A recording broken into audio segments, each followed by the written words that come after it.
In 2 weeks, your brother is going to marry my girlfriend, and you really plan to do nothing?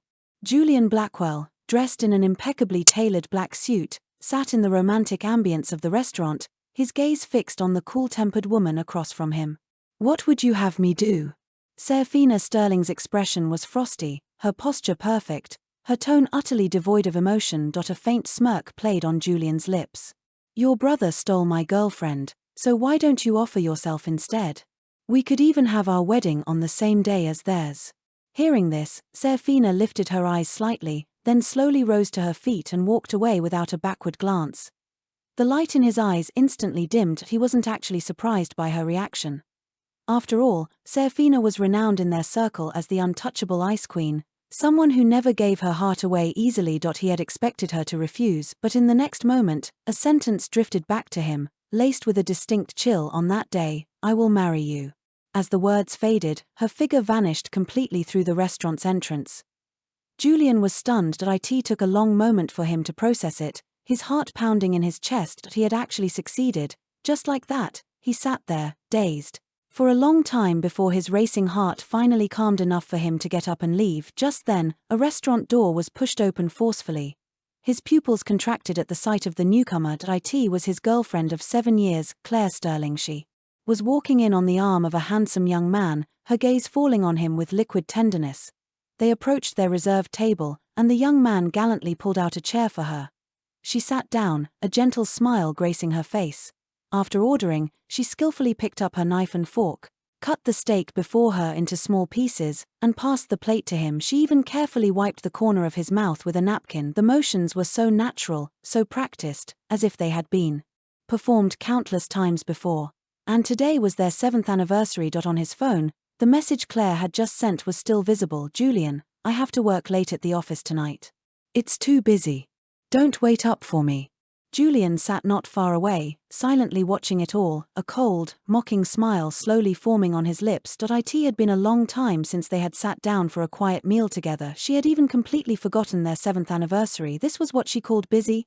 He remembered a time when Claire would never miss any of their special days, always preparing elaborate surprises and whispering endless sweet nothings. She had once confessed her love for him 99 times just to earn a single yes from him. She had once entered a high-stakes, dangerous poker game just to buy a necklace he liked. She had melted his frozen world with the most ardent heart. Eventually, he was moved by her and agreed to be with her. For these 7 years, she had spoiled him rotten. He had thought they would continue like this forever until Leo Sterling appeared, her younger brother, 20 years old, so much like Julian's former self, passionate and alive. She began to dote on him, just as she had once loved Julian. She would drive all over the city just to buy the cake he liked. She would stay up all night at the hospital when he had a fever. Because of a casual joke he made, she gifted him an entire estate. Even yesterday, she lost a game where the penalty was to hold a wedding with the person at the top of her favorite contacts. The person at the top of her contacts was Leo Sterling. She had agreed with a smile, without a moment's hesitation. Someone in their circle couldn't stand it and secretly told Julian. He was stunned and went to confront her, only to overhear a conversation between her and her friends outside a private room. Are you really going to marry Leo? Claire, you're not the type to give in just because you lost a game. Could it be, you've actually fallen for him?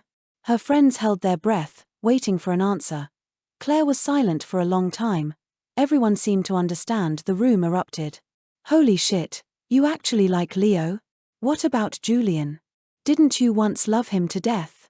After a long pause, she spoke in a low voice, tinged with alcohol. It's been 7 years. Even the most handsome man gets boring. Let's just treat this wedding as a dream. When the dream is over, I'll go back to Julian's side and continue being his perfect girlfriend. That day, Julian walked home in the pouring rain. When dawn broke, he had cried his last tear, changed his clothes, and went to find Leo's sister. Since Claire was going behind his back to marry her own brother, then he would marry her sister on the very same day. Claire, for our 7th anniversary, my gift to you is to make your dream come true. After leaving the restaurant, Julian returned home. The first thing he did was to gather all their memories from the past 7 years, thousands of photos, countless matching outfits, and the love diary she used to write for him. The notebook was yellowed with age but still perfectly preserved. From the day she fell for him, she had recorded her love for him in its pages. First, it was an entry every day, then once a week, then once every few months. Now, a full year had passed without a single update. She had probably long forgotten this diary existed. She forgot to write in the diary, and she also forgot how much she once loved him. Julian gave a bitter smile, wiped the tears from his eyes, and packed everything into a cardboard box. He carried the box outside and, without hesitation, tossed it into the trash. From this day on, he had personally ended their 7-year relationship. And personally, he had let her go. Just as he was about to turn and leave, he unexpectedly ran into Claire. "Julian, what did you just throw away?" She had just returned from dinner with Leo, looking to be in a good mood, a slight smile on her lips as she casually glanced at the trash can. Julian looked at her with a calm expression. "Just some useless things." Claire didn't pay it much mind and gently hugged him.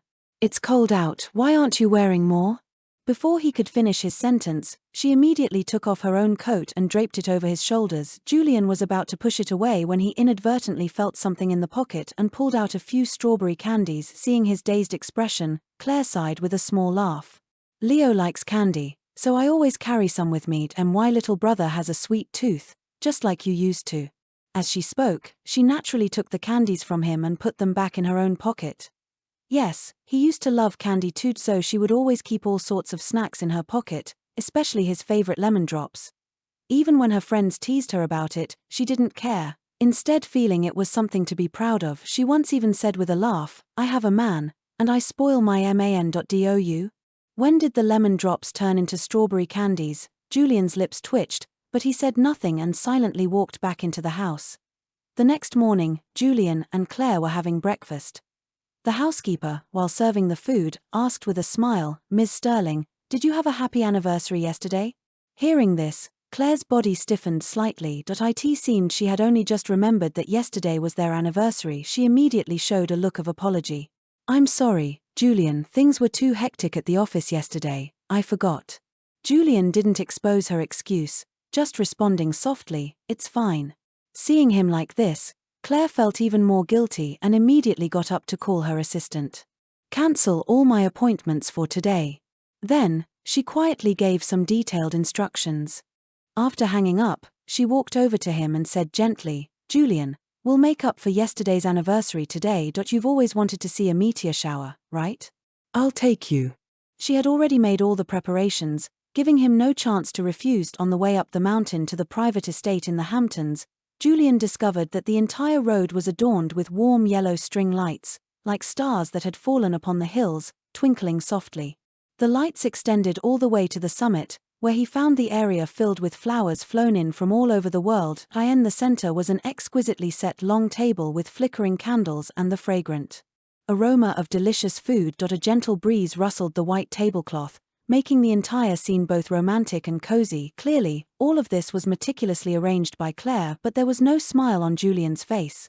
Claire didn't notice any of this. She was busy looking down at her phone, handling some online matters. When he looked over, she simply angled the screen away slightly and said softly, "Just some work to deal with. Don't be angry." But he caught a glimpse of the chat interface's profile picture, a clear selfie of Leo. She had been chatting with Leo the whole time. Just as the meteor shower was about to begin, Claire was setting up a tent. Her phone on the side vibrated continuously, ringing non-stop. Annoyed by the noise, Julian casually picked up her phone and habitually entered the date they first met to unlock it. "Password incorrect. Please try again." The cold prompt made his finger tremble. She had used that password for 7 years, and now it was changed. He lowered his eyes and tried entering Leo's birthday as expected. It unlocked smoothly. The screen displayed her chat page with Leo for the entire afternoon. Although she was physically with him, their chat history had never paused. Leo shared a song, and Claire instantly replied, "Listening now." Leo sent a picture of a kitten on the street, and she replied gently, "So cute, just like you." He excitedly sent a picture of a milkshake. "Found an amazing milkshake, just wanted to show you." She replied with a few playful emojis. "You little foodie, which place? I'll remember it and buy it for you next time." Seeing this, Julian opened her notes app it used to contain only one file, recording all his likes and dislikes. Now, a new entry had been added, filled with details about Leo, covering every little thing. He gripped the phone tightly, his knuckles turning white. Just then, Leo sent another message. "Claire, I miss you a little." Sensing Claire approaching, Julian turned off the screen and handed the phone back to her. Your phone has been ringing off the hook. Claire paused for a moment, carefully studying his expression. After confirming nothing was amiss, she took the phone. When she saw the words "I miss you," her expression changed slightly. The night sky was suddenly streaked with dazzling bursts of light as the meteor shower arrived. Julian had only a second to marvel at the rare spectacle before he slowly closed his eyes, clasped his hands, and began to make a wish. He didn't really have a specific wish, he was just gambling on an idea. He was betting on whether, in the few seconds he silently made his wish, she too was wishing, or if her thoughts were already with the person named Leo. So, he counted down silently in his mind: 10, 9, 8. The moment he reached 1, he opened his eyes. He looked around, but she was already gone. His phone vibrated. It was a message from Claire. Julian, I'm so sorry, something urgent came up and I had to leave. You'll have to watch by yourself this time. I promise I'll be with you for the next one. Reading the message, a bitter smile tugged at his lips, so wide that tears welled up in his eyes. After a long moment, he slowly replied, I'm fine on my own. I don't need you with me. Not just this time. Every time from now on, every show, every night. He no longer needed her company. Claire Sterling, you have finally been written out of Julian Blackwell's life. After the dazzling meteor shower ended, he walked down the mountain alone.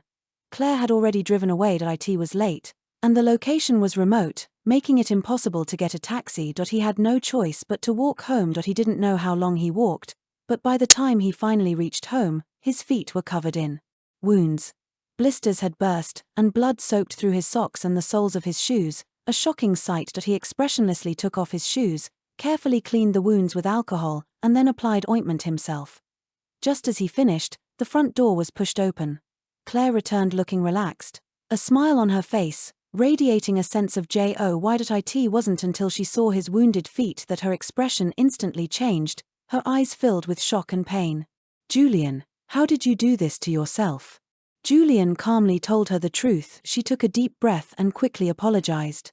I'm sorry, Julian. It was my fault for leaving in such a hurry. I didn't have time to arrange for a driver to pick you up. As she spoke, she half knelt, gently placing his foot on her knee and carefully retreating the wound. Looking at the top of her bowed head, Julian felt a wave of calm. He knew she had rushed off to see Leo. There was a time he was away for a tech training program, and because he was performing too well, his roommates ostracized him. It was snowing heavily outside that day, and on the phone, he sniffled, his voice sounding off. She immediately noticed. Julian, what's wrong? With red-rimmed eyes, he instinctively lied. Nothing, I just miss you a little. She didn't say anything, but the next day, she appeared at his dorm, holding a still warm breakfast and calling his name. Julian. Hearing the familiar voice, he was overjoyed and rushed downstairs to ask how she got there. She smiled and hugged him. My boyfriend missed me, so of course I had to come. He saw the exhaustion under her eyes, the snowflakes on her hair and eyelashes, and his heart ached. He quickly asked her how she had traveled. She just said lightly, the trains were cancelled, and there were no flights or high-speed rail tickets, so I took an overnight bus. At that moment, his tears flowed uncontrollably. She just smiled and pulled him into her arms. Silly, all you have to do is say you miss me, and I'll come to your side, no matter how far. It turned out love doesn't disappear, it just changes direction. Her devotion was still just as fiery, but the object of it was no longer him, but Leo. He took a deep breath and pulled his foot back. It's getting late. Let's get some sleep. She paused for a moment, reaching out to help him lie down, her warm lips moving closer, but he turned his head to avoid her kiss. Not tonight. Claire's movement froze. Thinking he was avoiding intimacy because of his injury, she quietly lay beside him, gently holding him. After a moment, her deep, gentle voice sounded in his ear. Tomorrow is Leo's birthday. He invited us to celebrate with him. Julian remained silent. She could see he wasn't keen on the idea, so her tone softened even more. Leo has always admired you as an older brother figure. I know you don't like going out, but for his sake, could you make an exception just this once? The bedside lamp went out. He closed his eyes, knowing that refusal was futile. The next day, just as Julian had finished changing into his formal wear, the butler approached with an exquisite box, a smile on his face. Mr. Blackwell, Ms. Sterling ordered this pocket watch a long time ago. It perfectly matches your suit for today. Please wear it to the party. Opening the box, he immediately recognized it as the antique pocket watch from the Sotheby's auction. It was named Heart of True Love, symbolizing an eternal, unchanging love. He had heard it was bought by a mysterious buyer for a high price of $30 million. It turned out to be Claire, but now, he wasn't sure if this watch was meant for him. He shook his head, signaling the butler to put it back. Leo's birthday party was extraordinarily grand. The venue was filled with glamorous guests, clinking glasses, and a bustling atmosphere. As soon as Julian arrived, Leo quickly came up to greet him, affectionately taking his arm. "Julian, I thought you wouldn't come. I'm a huge fan. The Dance Academy still uses your performance of Swan Lake as teaching material. I've always dreamed of becoming a dazzling dancer like you." He paused, glanced shyly at Claire, his cheeks flushing slightly, his voice tinged with bashfulness. "And finding a girlfriend as wonderful as Claire." Julian impassively withdrew his hand and said meaningfully, "I don't know about the first wish, but the second one, you can definitely achieve." Hearing this, Claire immediately tore her gaze away from Leo, a strange tightness in her heart. "Julian, what do you mean by that?" Julian's lips curved slightly, but his eyes grew colder. "Don't you have plenty of good friends? All as outstanding as you? Just introduce a few to Leo, and wouldn't that solve it?" Leo bit his lip, then gave a shy smile. Okay, then thank you in advance, Claire." As soon as he finished speaking, Claire's face instantly darkened, her tone stern. "You're still young to know dating." Julian saw the jealousy in her eyes but didn't point it out. From then on, Claire focused almost all her attention on Leo. The moment he brought a glass of wine to his lips, she reached out and pressed his hand down. "Don't drink that, you know you can't hold your liquor." The second he got a little too close to another girl, she immediately pulled him away. "Do you even know who she is? Why are you so close? From now on, don't leave my side by more than 10 feet. Leo, feeling a bit smothered, pouted and complained. "You won't let me do this or that. I guess I'll just sit here and eat ice cream, then?" With that, he tugged on Claire's sleeve, shaking it playfully. "Can I? Please?" "No." Her face remained stern, but her tone softened slightly. "Have you forgotten you get a stomachache when you eat cold things?" He widened his eyes in surprise. "Claire, how do you remember even little things like that?" Claire smiled faintly and gently pinched his cheek. "If you care, you remember."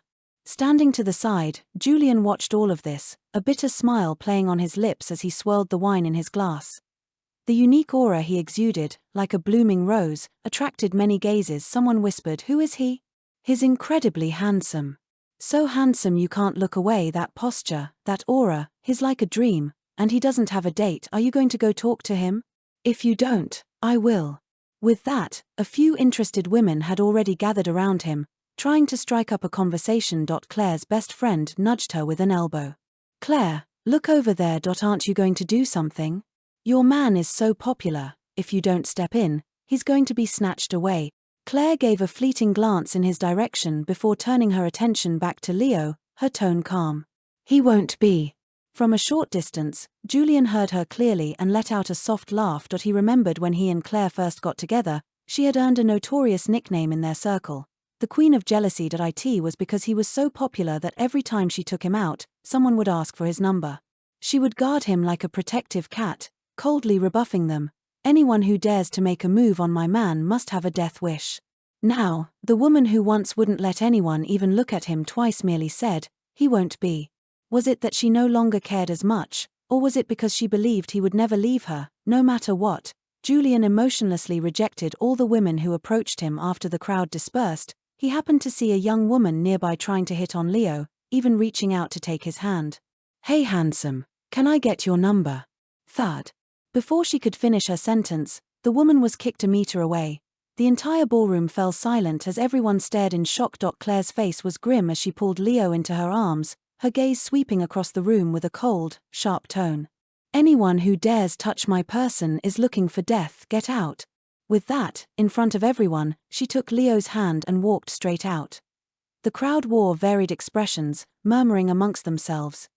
Julian, wanting to escape the awkward scene, suppressed his emotions and headed for the restroom to cool down. Just as he stepped out of the ballroom, he saw Claire pinning Leo against a wall, her voice low and warning. "From now on, if anyone asks for your number, you refuse immediately, understood?" Leo's eyes held a hint of a smile as he deliberately pushed back, Why, Claire? Her gaze darkened, her tone firm. Because I don't like it. Then why don't you like it? He asked, his smile widening, determined to force the reason out of her. They locked eyes, the atmosphere growing increasingly charged. After a long moment, Claire gently rested her forehead against his neck, her breath coming in short, quick gasps. I just don't like it. If you dare say yes to anyone else, I honestly can't guarantee what I'll do. Only then did Leo break into a grin. Fine, then will you admit you're a queen of jealousy? She didn't answer, instead taking the antique Heart of True Love pocket watch from her purse and fastening it onto his wrist. A moment later, as if in surrender, she carefully pulled him into her embrace. Yes. I'm your queen of jealousy, and yours alone. Julian silently watched the scene unfold before him. He thought he had long been numb, that nothing could hurt him anymore, yet at this moment, his chest felt as if it were being crushed, making it hard to breathe. He forced himself to look away, to turn and leave, unwilling to watch any longer. After the birthday party ended, Claire and Leo finally reappeared. As they were leaving, Leo suddenly seemed to remember something and asked quietly, "It's your birthday today, how come I didn't see your sister?" Leo paused, then shook his head. I don't know either, she seems to be really busy lately. Claire frowned. No matter how busy, she wouldn't miss your birthday, would she? Although Seraphina had always been elusive, as her best friend, this was the first time Claire had seen her disappear for so long. Leo pouted, looking aggrieved. You know I'm not in a position to ask about her affairs. I'm just her stepbrother. Claire didn't think much of it and reached out to ruffle his hair. Don't be afraid of her. If anything comes up, just come to me. Leo nodded vigorously and said with a smile, yeah, Claire is the one who spoils me the most. Julian stood by, silent the entire time, not saying a word. After saying their goodbyes, he casually hailed a taxi. We've both been drinking and can't drive. It's too late to bother a driver, so taking a cab is more convenient. Claire had no objection and nodded as she got into the car. On the way, Julian felt drowsy from the alcohol, while Claire was engrossed in her phone. She seemed to be chatting with someone, a faint smile on her lips, her eyes incredibly gentle. When they arrived home, Claire got out of the car first.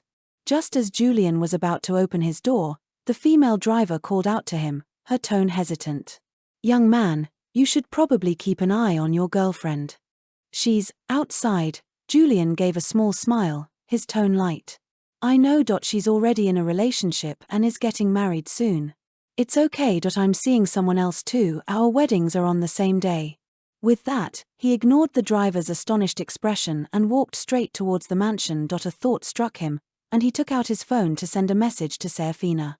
How are the wedding preparations coming along? A few seconds later, Seraphina replied. In such a hurry to marry me. Seeing the message, he froze completely. Was this something Seraphina would say? Was she flirting? Julian stood there for a long while, repeatedly typing and deleting on the screen, but ultimately couldn't come up with a suitable reply. Julian? Claire's voice came from the doorway, tinged with confusion. Why haven't you come in yet? He snapped back to reality, quickly locked his phone, and hurried inside. After showering, he lay in bed, staring at his conversation with Seraphina. After much hesitation, he finally typed out a sentence. I'm just afraid you won't show up. Soon, a voice message popped up. The voice was low and melodic, as enchanting as a cello's tune. Don't worry. I'll be there on time to marry you. He instinctively covered his slightly warm ears, lost in a daze. Claire came out of the bathroom, her eyes filled with a probing curiosity. Who were you just talking to?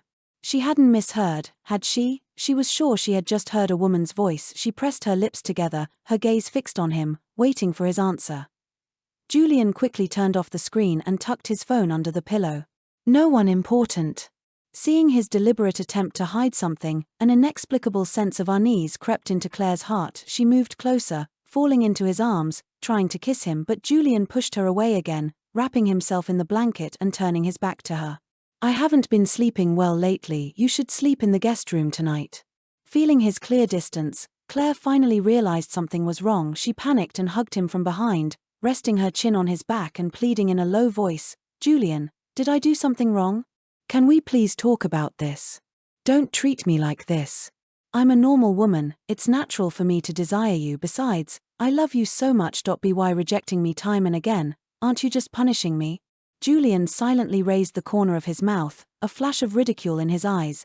Love him? Just as he was about to respond, Claire's phone rang abruptly. She frowned, intending to hang up, but after seeing the caller ID, she released Julian's hand and stepped aside to answer the call. "Claire, I had a nightmare. Can you come over and stay with me for a bit?" The voice on the other end was tearful, weak, and helpless. Her heart trembled, and she gently agreed, then softly comforted him. "Don't be afraid, I'm on my way."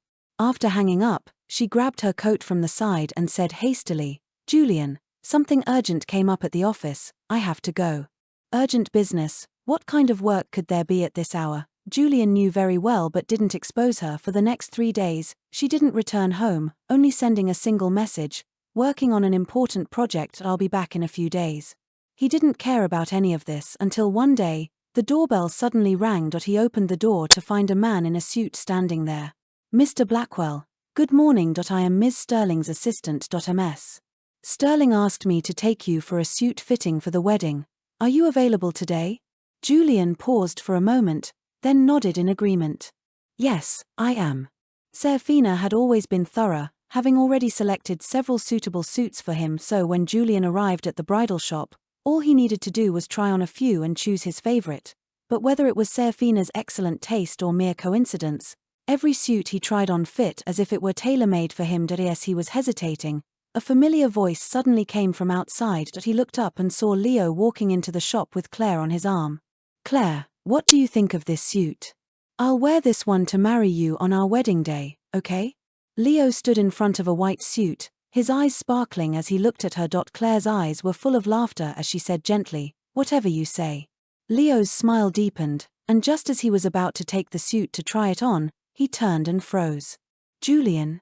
Hearing the familiar name, Claire's breath caught in her throat. She whipped around and immediately saw Julian standing opposite her, dressed in a black and gold suit with a flower pinned to his chest, looking so dazzling it was impossible to look away. She rushed over to him, grabbing his wrist tightly, a cold glint in her eyes. "Julian, what are you doing here?" And wearing a wedding suit, Julian gently shook her hand off, his tone calm as he retorted, "And you? Weren't you supposed to be busy with a project? Why are you here?" Her expression faltered. "The project finished, so I came to help Leo pick out his suit." A growing unease filled her heart, and just as she was about to press Julian further about why he was there, Leo walked over with red-rimmed eyes. He glanced at Julian and said in a low voice, "Claire, does Julian really want to marry you this badly that he came here specifically to try on suits? Otherwise, maybe we should just call off the dare from the game, and in a few days, Before he could finish, Claire's face immediately darkened as she cut him off. "No, this was decided long ago." Then, her tone softening, she turned to Julian and gently coaxed, "Julian, I know you really want to get married, but we've been together for so long, all we're missing is a piece of paper. It's bound to happen sooner or later. I'll arrange it as soon as possible, so don't be anxious, okay?" Julian sneered inwardly but didn't correct her, simply going along with her words. "Right, I'm not in a hurry. I was just passing by and thought I'd try on a suit because it looked nice. Now that I've tried it, I'll be going. You two take your time." Julian changed out of the suit and walked out of the store, where the assistant immediately came to meet him. "Mr. Blackwell, have you made a choice?" He nodded. "The last one. You can take it back to her. I'll get a cab home myself." The moment the car pulled away, Claire and Leo happened to be walking out of the bridal shop. "Julian, who are you just talking to?"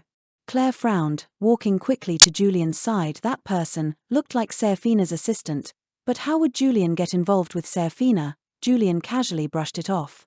"Just someone asking for directions." Claire felt that something was off, her brow furrowed. She wanted to ask more, but Leo interrupted with a smile. "Julian, Claire bought me a luxury yacht, and we're planning a party on it today. Do you want to come along?" A yacht? Julian couldn't help but glance at Claire, and sure enough, he caught a fleeting look of avoidance on her face. "You guys have fun. I'll pass." A half smile played on his lips. He was about to turn and leave when Leo grabbed his arm. "Come on, Julian, just come with us. It's so boring being cooped up at home all day. Come out and relax." Leo pleaded, pulling Julian into the sea. As soon as he stepped onto the deck, the sea breeze hit his face, carrying a faint, salty scent. Seeing Leo arrive, the guests already on the yacht immediately crowded around. "Leo, Claire is too good to you. A yacht this huge, she bought it just like that and even named it after you. We're so jealous." Seriously, who's ever heard of Claire being so attentive to anyone before? You're the first. Could it be that Claire has fallen for you? You two look so good together, a perfect match. Hearing these words, Claire's face instantly darkened, and she blurted out, "What nonsense are you talking about? I have a boyfriend." With that, she quickly grabbed Julian's hand, her tone urgent. "Julian, don't take them seriously. They're just joking." Hearing Claire's unhesitating denial, Leo's smile froze, and he then forced another one. "Yeah, you guys, don't guess wildly. Claire and my sister are best friends. She's nice to me because of my sister." The atmosphere became a bit awkward for a moment. The crowd quickly apologized and then swiftly changed the subject, starting to organize games to liven things up. Julian had no intention of participating but was pulled into a game by Leo nonetheless. As luck would have it, he lost the very first round. He drew a penalty card that read, "Tell a secret." He fell silent for a few seconds, then slowly began, "In 5 days, something big is going to happen." The people around him were immediately intrigued, pressing him, "What big thing?" "That's a second question." Faced with everyone's curiosity, Julian refused to say another word. Only Claire's expression changed slightly. She glanced at him several times, wanting to speak but hesitating. Finally, she couldn't resist taking his hand and asking in a low voice, "Julian, do you know something?" Julian pretended not to understand. "Know what?" She released his hand, staring at his face as if trying to read something from his expression, but ultimately didn't press him further. In the following rounds of the game, Claire was distracted and finally lost a round. Her penalty was to kiss the person of the opposite sex on her left. And sitting to her left was Leo. She picked up her wine glass. "I'll take a drink instead." When the crowd saw it was Leo, they immediately started to cheer and jeer. "No way, no way, you have to complete the penalty. Kiss him. Kiss him. Kiss him." In the midst of the uproar, Julian suddenly stood up. Everyone thought he was angry and quickly tried to smooth things over. "Come on, Julian, don't be so petty. It's just a game." "Yeah, it's normal for young people to play these kinds of games." Julian scanned the group, knowing that most of them were Leo's friends, clearly there to help him make a move. He said nothing, just a slight twitch of his lips, and then gave Claire a gentle push from behind. Caught off guard, she stumbled towards Leo, her lips accidentally landing on the corner of his mouth. Before she could react, Leo had already cradled the back of her neck, deepening the kiss. 3 seconds later, Claire snapped back to her senses, pushed him away, and stared at Julian in shock. "Julian." But he just gave a faint smile. "They're right. It's just a game. A dare's a dare." With that, he walked straight out of the cabin and onto the deck, gazing at the endless sea. After some time, a voice came from behind him. "Julian, you knew all along that Claire was going to fake marry me in 5 days, didn't you?" Julian's body tensed slightly, but he didn't turn around. Seeing him remain so calm, Leo's tone became more aggressive. "These past few days, you couldn't have missed how much Claire likes me. You might be a better dancer, but when it comes to charming someone, you're miles behind. If I were you, I would have given up long ago. Losing to a guy in his early 20s, aren't you embarrassed?" Julian finally lifted his head, his gaze falling on Leo's face, his voice so soft it was barely audible. "Leo, if Claire truly loved you, why wouldn't she just break up with me directly? Why would she stage a fake wedding with you? If you can get her to come to me and end things herself, I will leave immediately, without another word." She was drawn to Leo, yet she couldn't let go of their history. It was as simple as that. "You." As if his most vulnerable spot had been brutally pierced, Leo's eyes surged with jealousy and resentment. Staring at the vast, endless sea, he gritted his teeth and said, "Fine. Let's just see who's more important in Claire's heart right now." Before the words had even left his mouth, he violently shoved Julian into the sea and then jumped in after him. Salty seawater instantly flooded his nose. Julian never would have imagined Leo would do something so extreme. The splash quickly alerted the people inside, and Claire was the first to rush out. Seeing the two figures bobbing in the water, her face turned pale with panic. Without a moment's hesitation, she threw off her jacket and dove into the sea, heading first for Leo, who was further. From the shore she held him tightly, using all her strength to drag him back to the yacht, her eyes filled with urgency. "Leo." She frantically checked Leo's condition, barely sparing a glance for Julian, who was still in the water. The frigid seawater continued to pour into his lungs. Julian felt as if his organs were being painfully soaked, his vision blurring until only the figures of Claire and Leo remained. Just then, Leo shot him a triumphant look before completely losing consciousness. "Leo!" Claire screamed and immediately began performing CPR once, twice. After some time, Julian's struggles in the water grew weaker, and his calls for help faded away. Despair washed over him like a tidal wave.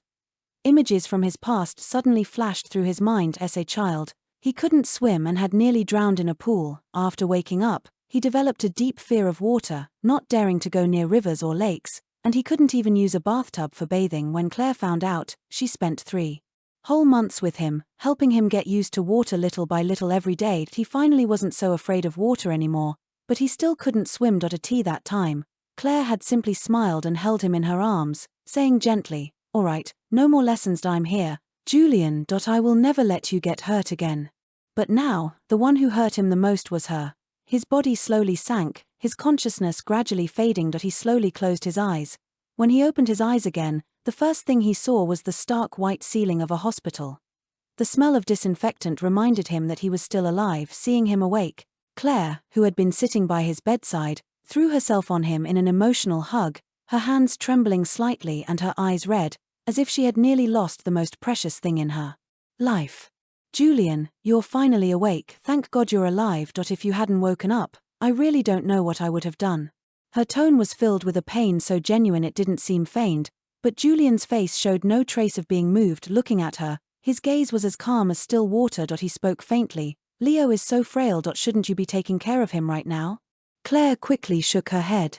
"He's fine. I just want to be with you right now." Over the next few days, to make up for her mistake, Claire cancelled all her work and stayed by Julian's side. Never leaving, she gave him water, changed his bandages, wiped his face. It wasn't until the day he was discharged, when she had to leave for a brief appointment, that Julian finally escaped her sight and walked into a tattoo parlor. "Mr. Blackwell, are you sure you want to remove this tattoo?" "Tattoo removal is very painful." Julian nodded, his slender fingers gently tracing the letters on his collarbone. He repeated firmly, "Yes, I want to remove it." He had already personally banished Claire from his heart. A mere tattoo, no matter how painful, could it be worse than a broken heart? A burning sensation washed over him in waves, spreading through his body like pinpricks, but he clenched his jaw and didn't make a sound. In their 3rd year together, people were still relentlessly pursuing him. Claire, consumed by jealousy, had insisted he get her name tattooed on his collarbone, just so everyone would know at first glance that Julian Blackwell belonged to her. He had always been afraid of pain, and when he first got it, the pain brought tears to his eyes. But Claire, who had always doted on him, for the first time showed no mercy and insisted he finish it. Because that tattoo represented a love that was bone deep. But now, he didn't want her anymore. He no longer belonged to her. And he no longer loved her. When Julian left alone, the tattoo was completely gone. It wasn't until late that night that Claire pushed open the door to their home. The first thing she did was rush into his arms and hold him tightly, then handed him a plane ticket to St. Bart's. "Julian, you've always wanted to go to St. Bart's, haven't you? I see you've been down lately, so go and relax. I was originally going to go with you, but something came up and I can't get away, so you'll have to go by yourself." Julian took the ticket, but his mind flashed back to a conversation he had overheard in a hallway a few days ago. "You all have to keep this a secret for the next few days. Don't let Julian find out about the wedding." "A wedding this grand, how could you possibly keep it a secret?" "Claire, you're making things too difficult for us." Claire frowned in annoyance. "I've already arranged for Julian to go on a trip. By the time he gets back, everything will be over. I won't have any more contact with Leo, and Julian and I can go back to how things were." "Claire, oh, Claire. I'm afraid you're going to be disappointed this time. We can never go back to how things were because on the day you hold your wedding, I too will be walking down the aisle. The only difference is, yours is a sham, while mine is real." Julian let out a soft laugh and took the ticket.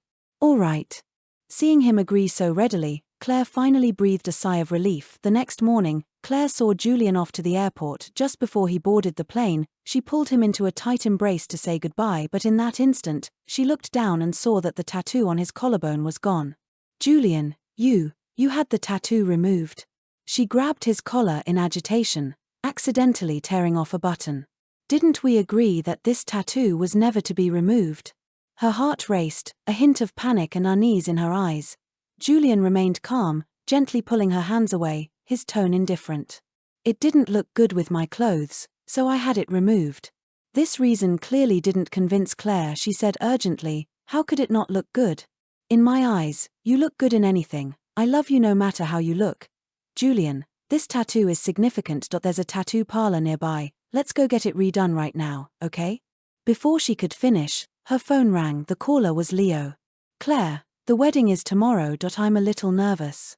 Hearing this, Claire immediately covered her phone, whispered a few words, and then hung up. She still wanted to pull Julian to the tattoo parlor, but the boarding announcement suddenly echoed through the airport terminal helplessly. She could only squeeze his hand and urge, Julian, you go ahead and board. We'll get it redone as soon as you get back.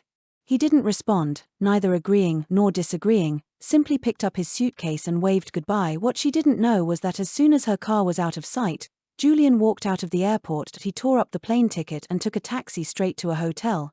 After checking in, he sent a message to Seraphina, this is where I'm staying now. On the day of the wedding. As Julian was about to get dressed, a call came from Claire. Julian, have you landed in St. Bart's? How's the scenery there? I've arrived. The scenery is beautiful. He slipped off his bathrobe and put on his formal suit, his voice steady as he replied. The sound of rustling clothes came from the other end of the line, and a flicker of suspicion arose in Claire's mind. Julian, what are you doing right now? Just as Julian was about to speak, a friend suddenly called out, Claire, the groom's party is here to pick you up. Her heart tightened, and she instinctively hung up the phone, then quickly sent a text message to explain, sorry Julian, I accidentally hung up. Have fun over there. I'll come find you as soon as I'm done with my work. Julian replied with a calm tone, okay, you take care of your business. Seeing that he wasn't suspicious, Claire finally felt at ease. After hanging up, Julian quickly finished dressing in his suit and styled his hair. Outside the hotel, a fleet of luxury cars was lined up neatly, stretching as far as the eye could see. Seraphina, in a white wedding gown, leaned against a Rolls-Royce, her aura cool and proud. When she saw Julian walk out of the hotel, the corners of her mouth lifted slightly in a teasing smile. Mr. Blackwell, I've come to marry you. Julian's face flushed slightly, but he refused to show weakness, graciously taking her hand with a smile. Miss Sterling, the rest of our lives will be long. Please, take good care of me. They got into the wedding car, and the motorcade proceeded grandly forward. Halfway there, they encountered another wedding procession coming from the opposite direction. The two fleets stopped tacitly to exchange bridal bouquets. The car windows slowly rolled down, and Claire and Julian's eyes met, their gazes colliding in mid-air, as if time itself had frozen for an instant. Julian? How can it be you? Claire's pupils shrank in shock. She could hardly believe her eyes, her voice trembling with a hint of incredulous disbelief. Stop the car, she blurted out, her tone urgent, but Seraphina just gave the driver a slight nod, signaling him to continue. The wedding car driver, not yet understanding what had happened, stepped on the gas, and the car moved steadily forward. The two wedding processions thus passed each other, driving towards their respective destinations without looking back. Claire was still staring out the window in a daze. Leo called her name several times, but she didn't hear him. Claire. Claire. What is it? As she watched the wedding car carrying Julian drive further and further away, she slowly sat up straight, finally coming back to her senses. Leo pursed his lips, a sense of unease in his heart, but he still managed a smile. Claire, did you see wrong? Didn't Julian already go to St. Bart's? How could he possibly be in a wedding car here? It was probably just someone who looked like him. You must have been mistaken, he said, looking down at the pink bouquet in his hands, his voice tinged with a hint of regret. What a shame, I was hoping to get a double dose of good luck. Claire, too, felt a wave of doubt and could only console herself with his explanation. Perhaps she was just too nervous and was seeing things. After all, she had personally sent Julian to the airport. It couldn't be a mistake. She tried to suppress the strange anxiety in her heart, forcing a smile as she gently took Leo's hand. Having this bouquet you prepared for me is already lucky enough. He nodded, his expression softening slightly. As the procession neared the wedding venue, the unease in Claire's heart grew stronger. Her heart pounded in her chest, as if warning her that something was happening, and she was walking straight into it. A voice screamed in the back of her mind, go back. Go see who that person really was, just one look. But she forced herself to stay calm, telling herself over and over, Julian loves me so much, how could he marry someone else? I must have seen wrong. I'm just too tired, that's why I'm hallucinating. The motorcade stopped, flower petals rained down through the air like scattered blessings, their fragrance intoxicating. The wedding had attracted half of the city's high society youth, many of whom didn't even know that the man Claire was marrying today wasn't her boyfriend. Amidst the applause and well wishes of the crowd, she took Leo's arm as he helped lift the train of her elaborate wedding dress, and step by step, they walked towards the officiant. But with every step, her heart felt emptier. Did I end this grand wedding? She felt not a single ounce of excitement. She looked at the beaming Leo beside her and was suddenly struck by a sense of dissonance. It was a feeling as if the groom who was supposed to be standing by her side shouldn't be Leo, but Julian. The moment this thought surfaced, Claire froze, her steps faltering. Many in the crowd cast questioning glances her way. Claire, what's wrong? Leo gently tugged her sleeve, asking in a low voice. Claire just shook her head blankly. It's nothing. Then, she began to walk again, continuing forward. She repeatedly told herself that this was all just a dream, a beautiful fantasy she and Leo had woven for themselves. When the dream ended, everything would return to normal. Tomorrow, life would go on as usual. She would fly to St. Bart's to be with Julian, and their relationship would be just as it was. But no matter how much she tried to convince herself, some things had, in the end, already changed. At the same time, the officiants at both wedding venues began to speak almost in unison. Do you, the groom-bride, take the person by your side to have and to hold, for richer or for poorer, in sickness and in health, to love and to cherish, forsaking all others, as long as you both shall live? Julian and Seraphina looked at each other and smiled, their eyes filled with certainty as they said, almost in unison, I do. On the other side, however, only one excited male voice was heard. I do.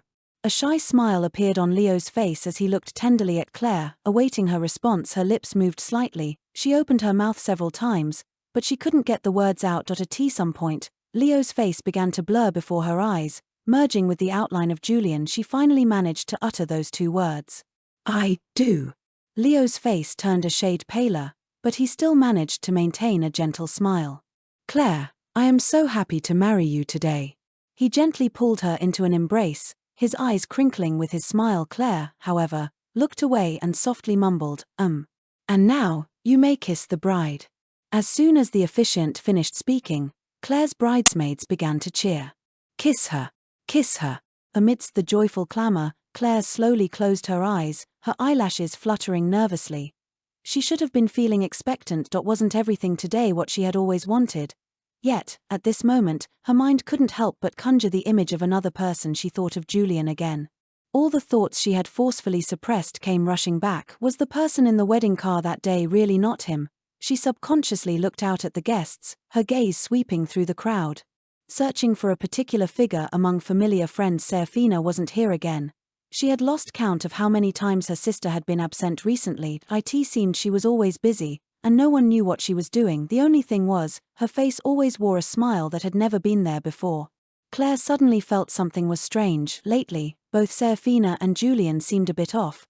Could the woman's voice from Julian's phone that night have been Seraphina's? Before she could think further, Leo's voice, choked with emotion, broke through. Claire, do you like me? Everyone is watching. Claire snapped back to reality, looked at the man before her, stood on her tiptoes, and passively accepted his kiss. They were only millimeters apart, his breath brushing against her neck. She quickly closed her eyes, waiting for that sweet moment, but in the next second, she abruptly turned her head away. Before Leo's lips could even touch hers, she had already taken a step back and withdrawn. The others didn't notice anything amiss and continued to cheer and applaud, sending their blessings. The more festive the atmosphere, the more it highlighted the gravity of Claire's expression. Just as the officiant was about to announce the next part of the ceremony, she suddenly cut in, the wedding ends here. Without another word, she turned and rushed out of the venue, desperate to verify the suspicion in her heart. In an instant, the entire place was in an uproar, with murmurs and discussions breaking out. What's going on? The wedding is just over like that. No way, the officiant wasn't even done with the ceremony. Look at the groom, he's completely stunned. This is so awkward. Claire Sterling threw such a lavish wedding, claiming it was true love, so why is she acting like this? The whispers reached Leo's ears, and his face turned deathly pale, a dull ache spreading through his heart. His pride was the last chain holding him back from running after her. Claire. It wasn't just Leo. Claire's friends all cried out at nearly the same time. She stopped but didn't look back. Everyone knew in their hearts that this brilliant, dreamlike wedding had, at this moment, completely shattered. Leo collapsed weakly onto the ground, tears soaking his collar, but no one went to comfort him. Claire had only one thought in her mind. She had to find Julian immediately. She couldn't wait any longer, afraid that if she missed this chance, she would regret it for the rest of her life. Even if it turned out she was mistaken, it was better than losing him forever. A wedding could be redone, but once a person was missed, it was a regret for eternity. As Claire drove, she dialed her assistant's number. I need you to find out who else is having a wedding in the city today, especially on a scale similar to ours, who it is, where it is, and I need it as fast as possible. The assistant immediately agreed and quickly assembled a team of tech experts to start searching. Meanwhile, Claire drove back along the route she came, constantly looking for any possible wedding venues. After what felt like an eternity of searching, just as she was about to give up, her assistant called back, his voice hesitant, as if he dared not speak. Ms. Sterling, there's only one couple that matches your criteria. It's Ms. Seraphina Sterling's wedding. She's holding it at the City South Manor, and the groom. I think it's Mr. Blackwell. Before he could finish, with a loud bang, Claire slammed her phone onto the dashboard. The car slowly pulled over to the side of the road. Even without her assistant's words, she already knew Seraphina was marrying Julian today because there they were, holding bright red marriage certificates, having just walked out of the city hall. Claire was so furious she saw black, her fist slamming hard against the steering wheel. Julian Blackwell. She practically ground out his name through clenched teeth. The scene before her was something she had never imagined. Her best friend had married her boyfriend. Seraphina, you have some nerve, she hissed, her eyes bloodshot, her face grim. She violently pulled open the car door, slammed it shut, and seethed with rage. Every step was agonizingly difficult as Claire walked towards the couple at the entrance of the city hall. Each time she closed and opened her eyes, she hoped it was just an illusion, but reality stabbed her in the eyes again and again. Julian had really married someone else, and the bride was not her. 7 years of their lives together, and she had never thought it would end like this. She finally stood before Seraphina and Julian, her hands clenched into fists, as if she were about to swing at any moment. Apparently, Julian thought so too, because in the past, she had indeed laid hands on him more than once. He subconsciously stepped in front of Seraphina, his tone as cold as ice. Claire, what are you doing here? Seeing his defensive posture and distant gaze, Claire's heart felt like it was being sliced by a knife. She gave a bitter smile, but her eyes were still chillingly cold. Julian, that's a question I should be asking you. Aren't you supposed to be in St. Bart's? Why are you at the city hall? You actually married her? I'm your girlfriend. Do you think I'm just heir to you? She gripped Julian's shoulders tightly, her voice hoarse as she yelled. In the next second, Seraphina took Julian's hand, their fingers intertwining tightly. With her other hand, she unhurriedly pried Claire's fingers off one by one, her tone provocatively saying, I'm sorry, Claire, but Julian is now my husband. We have a legal marriage certificate, and you are nothing. After she spoke, she casually pulled Julian into her own embrace. She leaned against his chest naturally, looking coldly at Claire. Seeing the scene before her, Claire's eyes were nearly red with fury. Her most trusted friend and the man she loved most deeply had both betrayed her. An intense pain spread from her heart throughout her entire body, as if it were about to consume her whole. She was in so much pain she could hardly breathe, her lips trembling. After a long moment, she spoke with a sliver of hope. Julian, Seraphina, stop joking with me. You didn't really get married, did you? Are you trying to trick me? Julian, did you hear something? I was wrong, I really know I was wrong, but please don't punish me like this, okay? I really can't take it, I'm begging you. The ever-proud Claire, at this moment, bowed her head and pleaded in a low voice. Julian looked at her, but his heart felt no ripples. Stop deceiving yourself, Claire. We're over. I'm married, and as you can see, I married Seraphina. No. Impossible, you're lying to me, Julian. I only love you, you know that.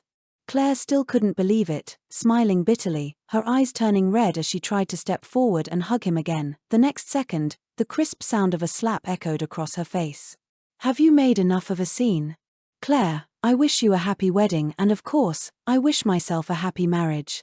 I've made your dream come true, isn't that nice? Isn't this what you wanted? Why are you upset now? The one who should be upset is Leo. Our wedding today was perfect. I wonder how yours went.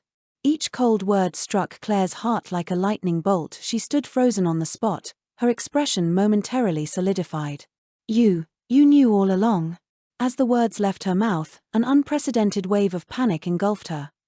All her deceptions and pretenses during this time now seemed like a ridiculous, laughable joke. So from the very beginning, Julian knew she was going to have a wedding with Leo? Then why didn't he expose her? Could it be that he had already completely given up on her?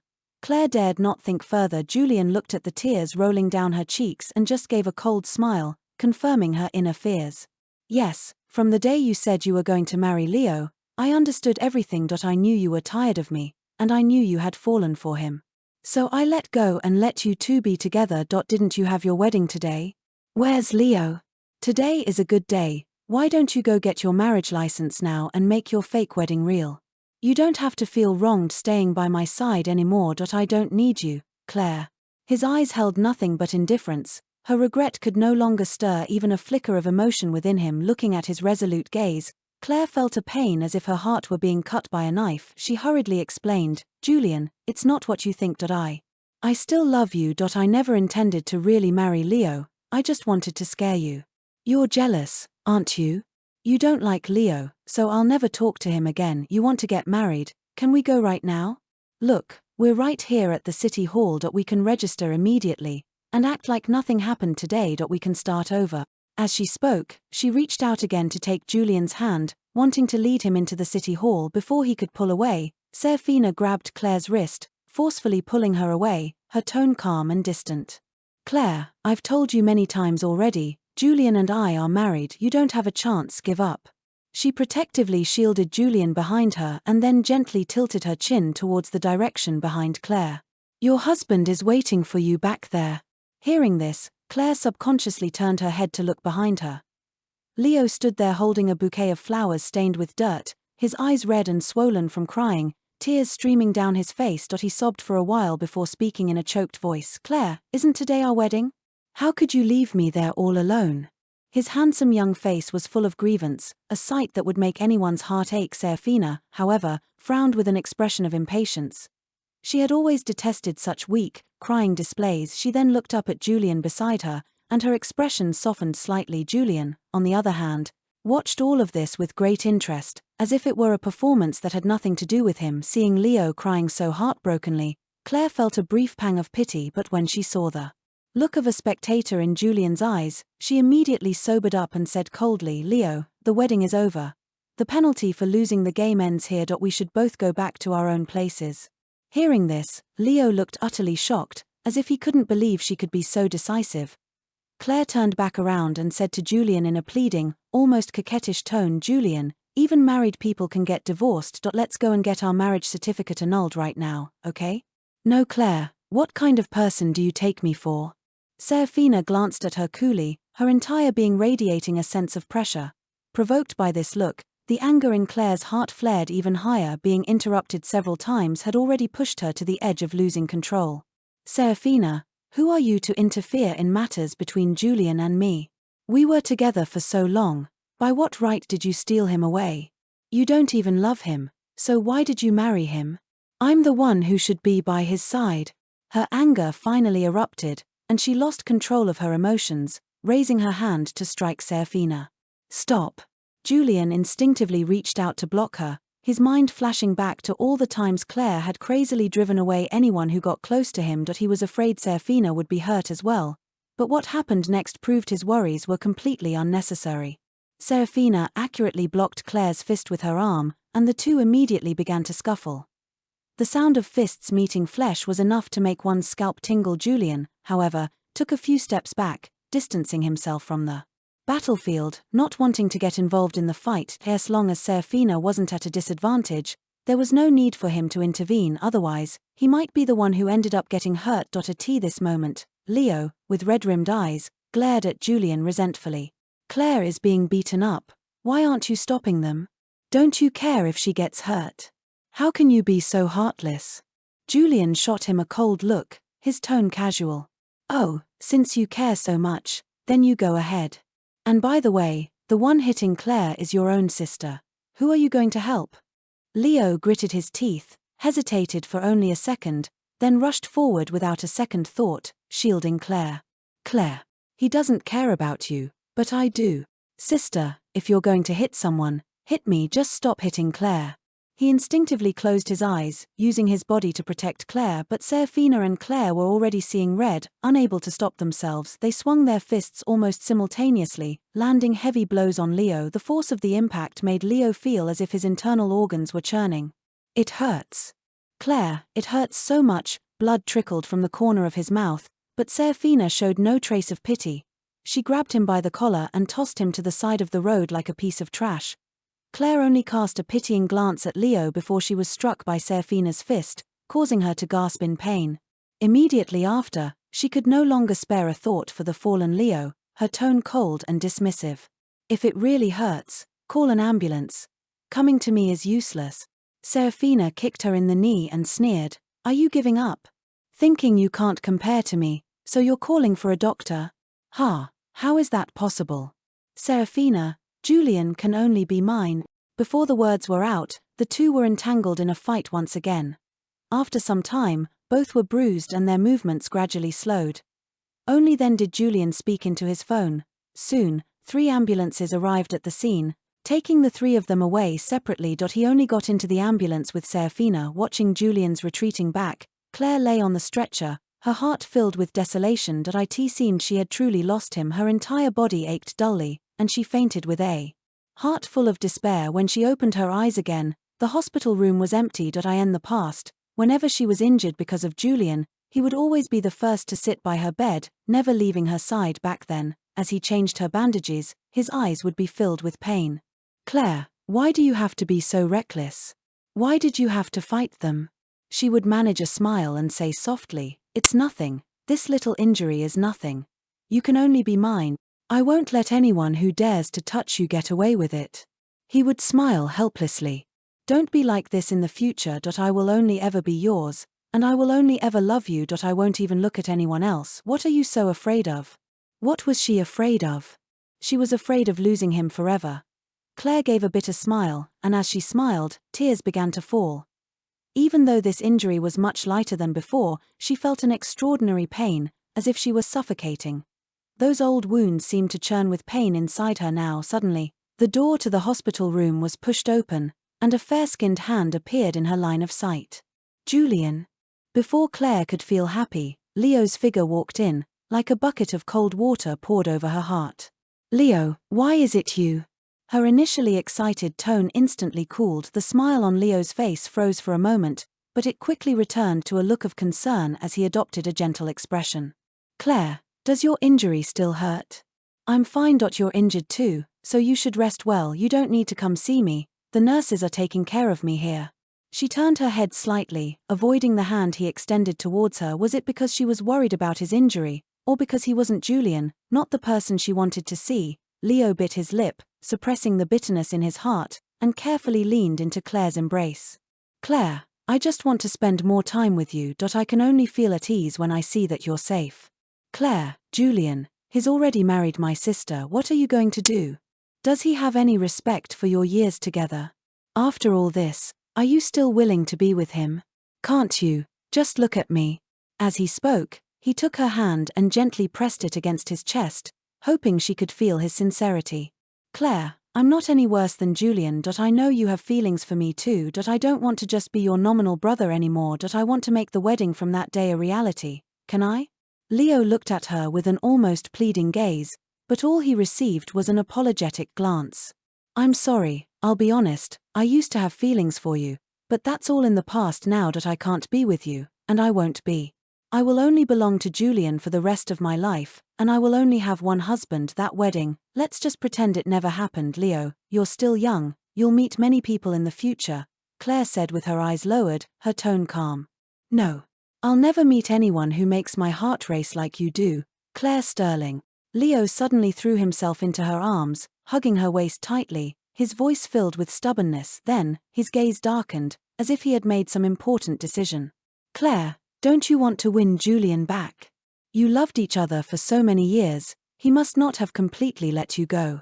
How about this? I'm willing to be the bridge between you two if you're a little nicer to me. Julian will definitely get jealous when he sees it. Then I'll explain that nothing ever happened between us. Before he could finish, Leo was pushed away by Claire.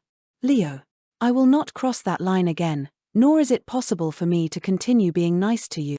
I don't want Julian to misunderstand or get jealous anymore. It's over between us. Her face was cold, her attitude more distant than ever before. Even seeing the boy before her crying his eyes out, she remained unmoved, simply shifting her gaze to the distant view outside the window. She let Leo sob quietly in front of her. She knew Julian's personality best. Once he made a decision, he wouldn't turn back. He had already decided to let go, which meant he had taken back all his love. How could he possibly start caring about her again because of Leo, if he were going to get jealous? Wouldn't it have happened already during these past few days? Claire gave a bitter smile, finally realizing how ridiculous her own assumptions had been. She had naively thought it was just a one-time indulgence, that Julian wouldn't find out, and even if he did, he wouldn't really leave her. Reality had slapped her hard in the face from beginning to end. The one who couldn't let go, who couldn't leave, had always been her.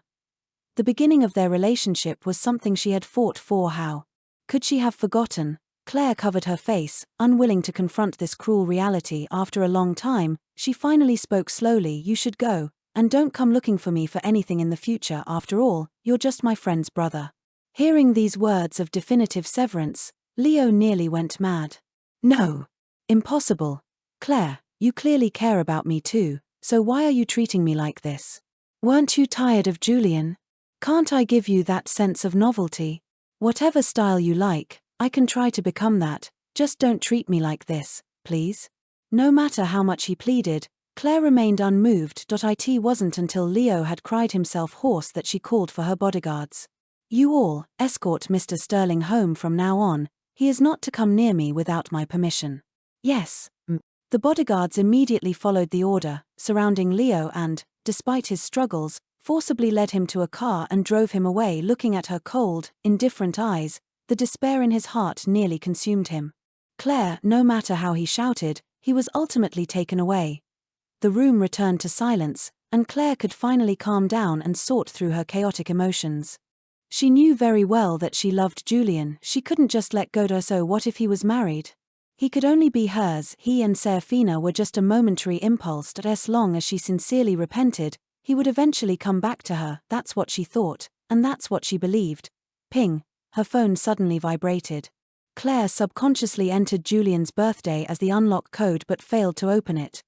Only then did she remember that a few days ago, Leo had coaxed her into changing her phone's password to his birthday. She had just smiled and agreed, not thinking much of it, but now, that lock screen password felt like a mockery, making her realize just how fragile her feelings for Julian were. As if burned, her fingers quickly changed the password back to its original setting, Julian's birthday. It was as if doing so could turn back time. Then, she opened her messenger and saw several photos sent by Seraphina. The first one, Julian was asleep, slumped over the side of a hospital bed, looking exhausted but not haggard. In the second, they were nestled together, their fingers intertwined, an intimacy that was infuriatingly jealous-making. Scrolling down, she saw him applying medicine for her, feeding her, working alongside her. Each photo documented their sweet and harmonious moments. These images stabbed into Claire's eyes like needles. She gripped her phone tightly, wishing she could crush it and make the pictures disappear forever. As if on cue, her thumb accidentally brushed the screen, jumping to Seraphina's social media page. At the top was a post with 2 marriage certificates side by side, captioned with just 2 words, "It's you." Below it was a flood of comments and congratulations from friends. "Congrats, Seraphina and hubby. Didn't expect you two to be the first in our group to get married. You must be happy forever. So this is what you've been busy with lately, Seraphina, and no wonder you haven't been at any gatherings. When do we get to meet the husband? The iron tree has finally blossomed. This is a once-in-a-lifetime sight. I wonder what kind of man could win you over. I'd love to meet him." The comments rolled in one after another, each one making Claire more agitated, her anger and jealousy almost boiling over. If only she had been a little faster, Julian would have been hers. If only she had shown up 1 minute earlier, she would never have let them get that license. She almost lost her mind, furiously typing a comment, "Julian doesn't love you at all. Even if you're married, he'll come back to me sooner or later.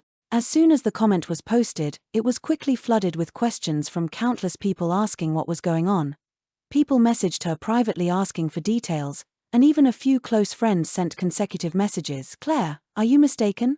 Isn't Julian your boyfriend? How did he become Seraphina's husband? Claire, you're not joking, are you? How did Julian become Seraphina's new husband? The questions were like knives, repeatedly cutting through her heart, but she had no desire to reply. The sense of injustice and anger in her heart growing stronger. With a loud crash, she hurled her phone against the wall. The screen instantly went black. After a long moment, she snapped back to her senses, quickly picked up the phone from the floor, and tried repeatedly to turn it on, but there was no response. The photos.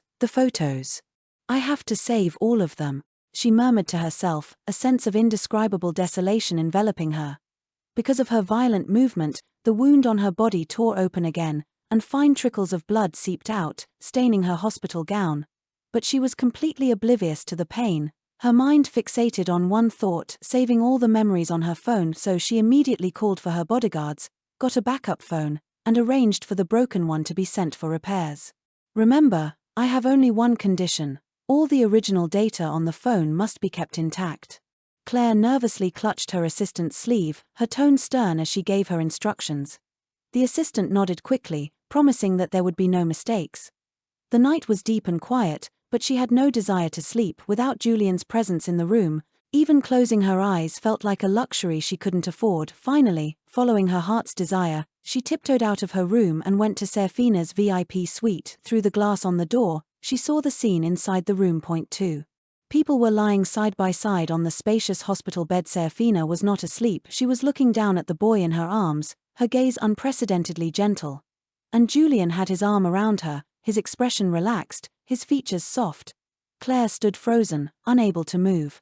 But Seraphina suddenly looked up at her, her gaze filled with clear provocation. It was as if she were declaring, "Julian is mine." As she spoke with her eyes, she deliberately planted a kiss on Julian's forehead, her gaze lingering and deeply affectionate. Seeing it in person was far more shocking than the photos. Claire couldn't even remember how long she stood there, until a nurse on her rounds passed by in the hallway. "Miss, which room are you from? Why are you standing here all alone? Don't you feel the pain from your wound reopening? How about I take you back to get your dressing changed?" She casually gave a room number and followed the nurse away in a daze. She knew this was all deliberately orchestrated by Seraphina to make her see, to break her heart, to make her give up completely, but she would not let Seraphina have her way. Claire suppressed the churning sourness and jealousy in her heart and returned to her own room. The next morning, a bodyguard knocked gently on her door. "Miss Sterling, Mr. Blackwell just bought breakfast and is heading towards the VIP wing." Hearing this, Claire immediately composed herself and quickly went out. As Julian was passing by, she pulled him into her room and locked the door behind them. "Julian, don't do this to me, please. I'm hurting too. Can't you feel a little sorry for me?" She whispered in his ear, her voice fragile and helpless, enough to break anyone's heart. "I'm sorry, Julian, that I was wrong. You can hit me, yell at me, whatever you want, but please don't give up on me, I'm begging you." As she spoke, she took Julian's hand and gently patted her own shoulder with it. The force was so light that it instead pulled down the strap of her hospital gown, revealing a sliver of fair skin. As if in a deliberate act of seduction, her chin rested against the side of his neck. He could clearly feel her heartbeat. The proximity was too close, the atmosphere charged. Such an action was inappropriate. Just as he had this thought, a few cold teardrops fell onto his neck, making him shiver, but his heart felt no pity, only a certain amount of scorn. "Claire, if you're really that desperate, go find Leo. Don't put on a show for me. I'm not interested in your body, and besides, I don't like dirty things. Also, if your apology is just a formality, then our relationship is far too cheap." He coldly pulled his hand back and mercilessly pushed her away, his eyes calm and devoid of any emotion. "Claire, I'm married. I won't forgive you. Aren't you and your beloved Leo doing just fine? From what I can see, you seem quite happy with Leo in my absence. You don't need me, and I feel the same. Isn't it better to just end it like this?" With that, Julian turned to open the door and leave. Just then, Claire suddenly pressed his hand down, her body pressing against his, trying to kiss him despite his resistance. Julian, it's not what you think. I genuinely love you. I don't like Leo anymore, and I won't contact him again. Please believe me, okay? Just give me one more chance, and I'll prove my sincerity with my actions. Slap. Julian slapped her without mercy, using the very technique she had once taught him, landing it precisely on her wound. No need. I don't need it, Claire, we're over. Hiss, she bit her lip, forcing back the pain, not letting the tears fall, but in that moment of distraction, he had already stood up, pulled the door open, and wrapped the woman outside in a tight embrace. Seraphina hugged Julian tightly, her eyes filled with concern. Julian, are you okay? He gently shook his head. I'm fine. Let's go. Seraphina didn't ask any more questions, but before leaving, she glanced back at Claire, her eyes cold, a flicker of calculation in their depths. If the wedding wasn't enough to make Claire give up completely, then she would just have to add a little more fuel to the fire. Claire, enduring the pain, tried to chase after them but was stopped by the doctor on his rounds. Watching Julian's back disappear completely, she finally lost her strength and collapsed onto the hospital bed, letting the doctor tend to her wounds. During her days in the hospital, she watched as Julian and Seraphina paraded their sweet moments right in front of her. There were always various accidents that prevented her from getting close to him. Sometimes it was someone deliberately bumping into her, causing her wounds to heal slowly. Sometimes it was a series of missed connections, as if fate itself were conspiring to keep her away from him. But she knew in her heart that the person behind it all was Seraphina. Claire endured it all until the day she was discharged. She had her assistant fly in thousands of roses from out of state and waited quietly outside the Metropolitan Opera House. Many passers-by were drawn in by the romantic scene, whispering among themselves, "Such a beautiful girl, who could she be waiting for? Who could be so lucky? If someone prepared a surprise like this for me, I would marry him on the spot." Hearing these words, a faint smile couldn't help but appear on Claire's lips. These were Julian's favorite roses. In the past, whenever she made a mistake, a gift of these would always earn his forgiveness. After waiting for what felt like an eternity, the performance ended, and the actors began to emerge. A tall, slender man walked out of the theater. She instinctively started walking towards him. Julian. She rushed forward with the roses, only to freeze the moment she saw his face clearly. Leo. Why is it you? The initial joy in her eyes instantly turned to disgust and anger. Who told you to dress like this? Why are you trying to imitate him? Leo stopped in his tracks, a gentle yet bitter smile on his face. Claire, see, you even mistook me for him. Doesn't that mean my imitation is convincing? You like him that way, so why can't you try to look at me a little more? I can love you just like he does. Claire, give up on him, please. He reached out, his hand coiling around her shoulder like a snake, trying to kiss her. But just as she was in a daze, Julian's cool, distant eyes came into her view as he walked towards her. She snapped to her senses and, just as their lips were about to touch, she violently pushed Leo away. You're nothing like him. Even if you imitate him perfectly, you're still not him. I only want him. Leo collapsed onto the ground, his face pale, looking utterly wretched. The wig rolled to the side, like a Cinderella who had lost her magic, beyond the help of even a glass slipper. Claire, however, didn't spare him a single glance, her words tumbling out, only one name on her lips, Julian. But Julian paid no attention to her outburst, simply walking past her to take Seraphina's hand. Did I keep you waiting long? His tone held a hint of apology. Seraphina gently shook her head, a slight smile on her lips. Not long. As long as it's you, no amount of time is too long. As she spoke, she naturally separated his fingers one by one and intertwined them with hers. Seeing this, Claire's face instantly darkened. She abandoned Leo, still sitting on the ground, and strode quickly towards Julian. Julian, I'm sorry. I came today with a sincere apology. These are all your favorite flowers. I remember everything you like, crystal clear. I was wrong before, and I don't love Leo anymore. Do you see that? Before Julian could respond, Seraphina stepped in front of him, rejecting her on his behalf. Claire, how can someone who truly loves a person not recognize them? In the end, you just don't love Julian enough. Otherwise, how could you mistake Leo for him? His imitation was not even close. The way he walks, his mannerisms, his expressions are all wrong. As these words were spoken, Claire's face turned deathly pale. Her lips trembled, but she couldn't utter a single word. She wanted to argue but had nothing to say. Thinking back, she realized that Leo's imitation was indeed clumsy, merely a superficial copy. A wave of guilt washed over her, and she barely dared to look Julian in the eye, afraid of the disappointment she might see there. But what startled her even more was that Julian seemed completely unfazed by all this. Instead, he turned to look tenderly at Seraphina by his side. "How do you know me so well?" Julian's heart couldn't help but beat faster. Seraphina chuckled softly. "That's a secret. I'll tell you when we get home. But my understanding of you goes far deeper than you can imagine." At this moment, Julian's heart felt like it was being scratched by a cat. Eager to know the answer. He replayed his memories over and over but could never figure out when he and Seraphina had ever crossed paths in a way that would allow her to know him so well. Claire saw his interest, and her heart grew even more frantic. Interest is the beginning of affection. She would not allow it, so she quickly spoke up. "Seraphina, stop acting. Julian and I were together for 7 years, how could I not know him? I was just careless for a moment because I haven't seen him in a while. Could you piece together all his life habits just from a few conversations with our friends? Was all of this today planned by you and Leo? Did you investigate Julian beforehand?" The series of questions raised a flicker of doubt in Julian's mind as well. Seraphina shot a cold glance at Leo, clearly not giving him any importance. "It's common knowledge that Leo and I have never gotten along. Besides, if it weren't for you, perhaps Julian and I would have been together long ago. I didn't want to tell our story here, for fear of upsetting you, but now, I feel there's no need to hide it anymore." Her gaze towards Claire was full of contempt, but when she turned to Julian, her eyes immediately softened. "My mother and Julian's mother used to be very good friends. Our parents had arranged our engagement when we were just children. The half of the jade pendant you wear around your neck, do you still have it?" Hearing this, Julian subconsciously pulled out the broken jade pendant hanging from his chest. It was a piece carved from nephrite jade, with a touch of red at its center, like a solidified drop of blood.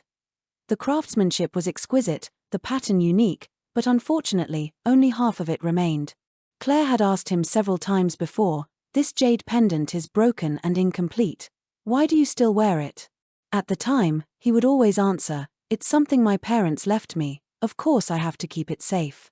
He had never doubted the truth of this answer. It was only now that he learned this pendant had a close connection to Seraphina. Seraphina also took out the half of the pendant she had treasured and gently pieced it together with his. "Do you remember? When you were little and came to my house to play, you saw my pendant and fell in love with it, refusing to let it go.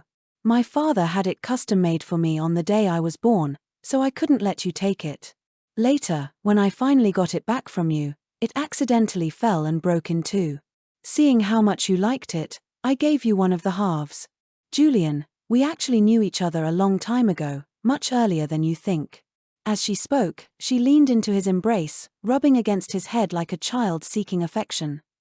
Julian was momentarily stunned as long-forgotten fragments of his memory gradually surfaced. You're my Janie?" A childhood nickname for Seraphina, derived from Sterling. You finally remember." Hearing Seraphina's confirmation, he felt as if he were frozen in place. As a child, Janie had always taken care of him meticulously when they played house together. He had once solemnly declared he would marry her when he grew up, but he never thought that a casual childhood joke would actually become a reality today.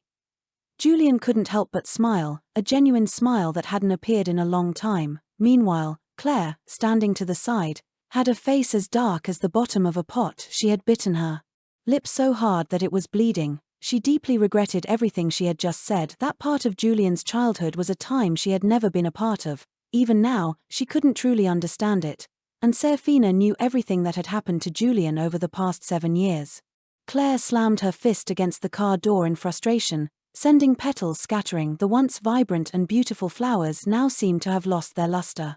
"Julian," she blurted out, trying to get his attention, but it was useless. She realized then how difficult it had become to even get him to spare her a glance. Behind her, Leo was feeling the exact same way. Why was he completely absent from her eyes? What was so great about Julian? Why were both of them so obsessed with him? Leo looked at Julian's retreating back, a hint of resentment slowly appearing in his eyes. Seeing Julian and Seraphina walking away side by side, he stepped forward and hugged Claire, his tone sorrowful. "Claire, please look at me, won't you? He doesn't love you at all. I'm the only one who's truly good to you."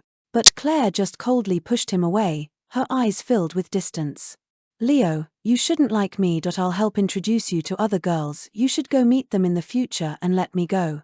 Leo's hand froze in midair, her retreating back the only thing left in his sight. Claire paid no mind to his feelings, single-mindedly chasing after Julian. However, when she arrived outside Julian and Seraphina's residence, she was stopped at the gate of the gated community, denied even the right to enter. I'm sorry, Ms. Sterling, but these are Ms. Seraphina's orders. We can't make an exception. Please don't make things difficult for us.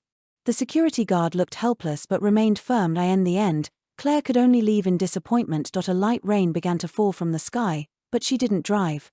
She simply let the rain soak her completely, walking back step by step. When she returned home, the house was cold and empty. Just like her heart at that moment, her body temperature continued to rise, and her consciousness grew increasingly blurry. Suddenly, Claire thought she saw Julian's figure appear before her. Julian! Just as she reached out to touch him, the figure instantly vanished. It was just a hallucination. Snapping back to reality, Claire looked at the empty room, feeling an overwhelming sense of frustration. She forced her weak body up and turned the entire house upside down, but couldn't find a single thing related to Julian. The photos were long gone, all his clothes had been taken by him, and even the love diary she had once written for him had vanished. Everything was gone. Claire clutched her head in a daze, her mind flashing back to the box Julian had thrown out that night. Could it be that all their memories were packed inside? Why hadn't she noticed at the time? If only she had paid a little more attention, taken a closer look, would things not have ended up like this? Her feverish body made her almost lose consciousness, and a tearing pain gripped her chest. She instinctively fumbled for her phone and dialed the number etched deep in her memory. Julian. I'm sick. Can you come see me? A weak, faint voice came through the receiver, and for a moment, he didn't even register it. Of course, at a time like this, he had no mind to recall anything. Seraphina's lips landed on Julian's, her actions dominant and passionate, barely giving him a chance to breathe. Clothes slipped to the floor one by one. Though the sounds were soft, Claire heard them crystal clear. Yes, someone with experience. How could she not know what was happening on the other end of the line? She hung up in a panic, the sourness and jealousy in her heart threatening to consume her. Julian, you're mine. How could you be with her? She desperately wanted to rush over and stop everything that was about to happen, but she didn't have the courage. After all, Julian and Seraphina were now legally married. And she was nothing. A mixture of anger and grievance overwhelmed her, and her vision went black.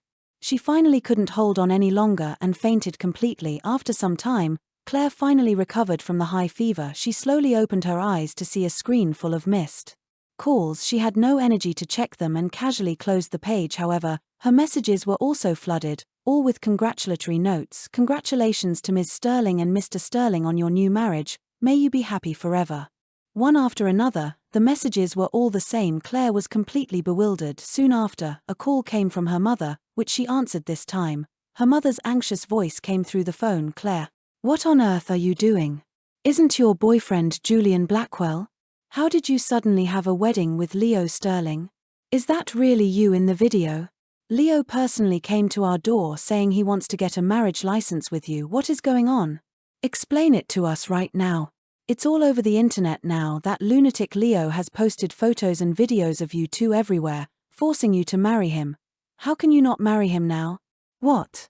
Claire could hardly believe what she was hearing and quickly opened her social media accounts. A flood of videos and photos were being furiously reposted and liked, with many gossip accounts heavily promoting their so-called romantic love story-related topics were firmly at the top of the trending lists, their popularity soaring. What shocked her even more was that even the female friends in Julian's circle had all reposted the content Leo had published, with comments like, "It's true, they're so in love."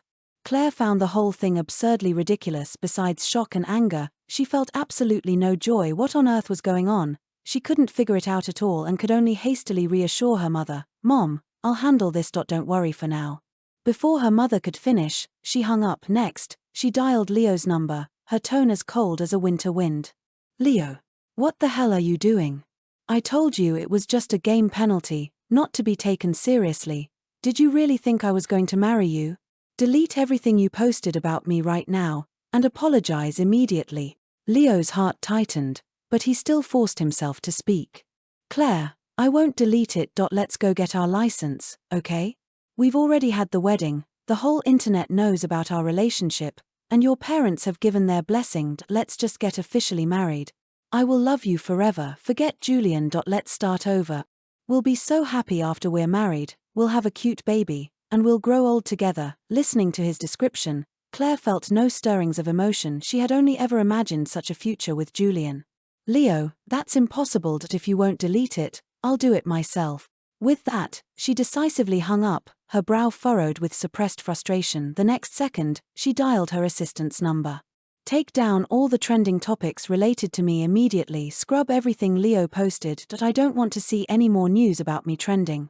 After temporarily dealing with these issues, she found herself facing another problem: how to explain everything to Julian. She repeatedly typed and deleted messages, finally settling on a single sentence: I have nothing to do with Leo, and I will not marry him.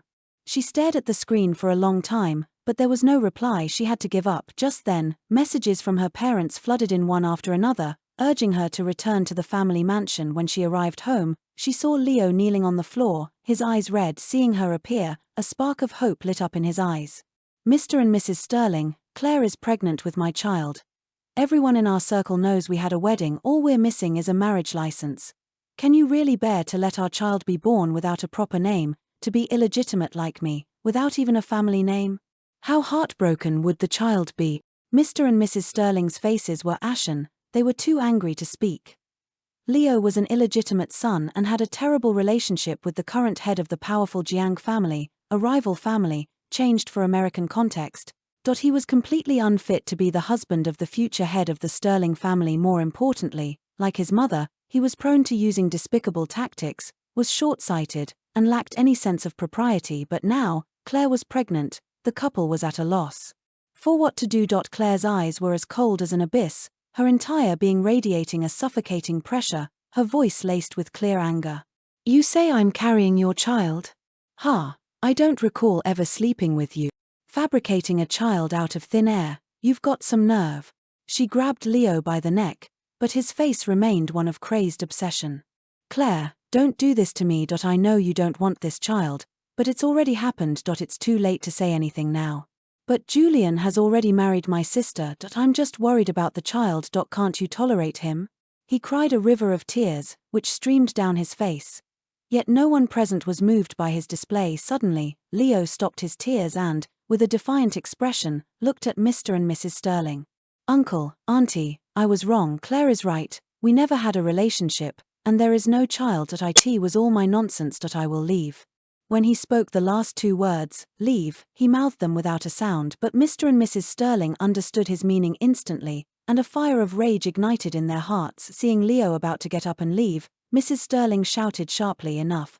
Leo, you're not going anywhere. We will give you and the child a proper resolution today. Mrs. Gable, take Leo to rest. Get the private doctor here immediately to give Claire a pregnancy test. After settling Leo, Mrs. Sterling looked at Claire with disappointment. Claire, how did we raise you to be so irresponsible? It's bad enough that you wronged Julian, but now you want to disown your own child.